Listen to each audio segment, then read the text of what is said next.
ദീർഘമായ ഒരു ഉറക്കത്തിന് ശേഷം നേരെ ചാടി എണ്ണിച്ച് ഡ്രസ്സൊക്കെ മാറി. ഇന്ന് ഞാൻ പാൻ്റായിട്ടാണ്, മുണ്ടെടുത്തില്ല കേട്ടാ. ഒരു ശകലം വെള്ളമൊക്കെ കുടിച്ച് എങ്ങോട്ടാണ് പോകണമെന്ന് വെച്ച് കഴിഞ്ഞാൽ ചുമ്മാ പുറത്തേക്കൊന്ന് നടക്കാൻ വേണ്ടിയിട്ട്. നടത്തമെന്ന് പറയുന്നത് നല്ലൊരു വ്യായാമമാണ്. അപ്പം എന്തായാലും എല്ലാ ദിവസവും ശകലം ഒന്ന് നടക്കുന്നത് എപ്പോഴും നല്ലതായതുകൊണ്ട് തന്നെ ഇങ്ങനെ നാട്ടിലെ കാഴ്ചകളൊക്കെ കണ്ട് ഇങ്ങനെ നടക്കും.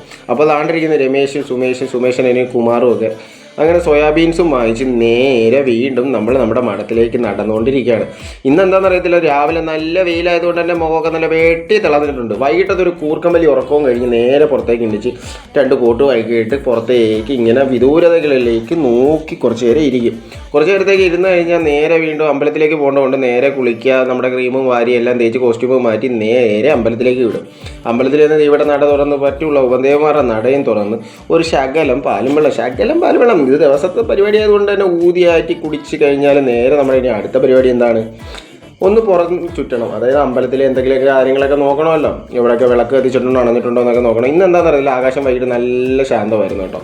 അങ്ങനെ പുറത്തേക്ക് ഇങ്ങനെ നടന്നപ്പോൾ ഒരു കൂവളത്തില പറിച്ച് ഭഗവാനായിട്ടുള്ള മഹാദേവന് തന്നെ സമർപ്പിച്ചേക്കണല്ലോ. കൂവളത്തിൻ്റെ പ്രിയനാണല്ലോ ഭഗവാൻ. അതിനുശേഷം എന്താണ് ഞാൻ ഇവിടെ വരുന്നതെന്ന് കാരണമെന്ന് വെച്ചാൽ വേറൊന്നുമല്ല, 5% ഉള്ള ചാർജ് വീഡിയോ എടുത്ത സമയത്ത് ഫോണിൻ്റെ ചാർജൂടെ നോക്കാൻ മറന്നുപോയി. അങ്ങനെ ചുരുക്കം പറഞ്ഞാൽ എൻ്റെ ഇന്നത്തെ ദിവസം ഇവിടം കൊണ്ട് അവസാനിക്കുന്നില്ല. വൈകിട്ടത്തെ പൂജയൊക്കെ കഴിഞ്ഞ് വീണ്ടും കാണാം.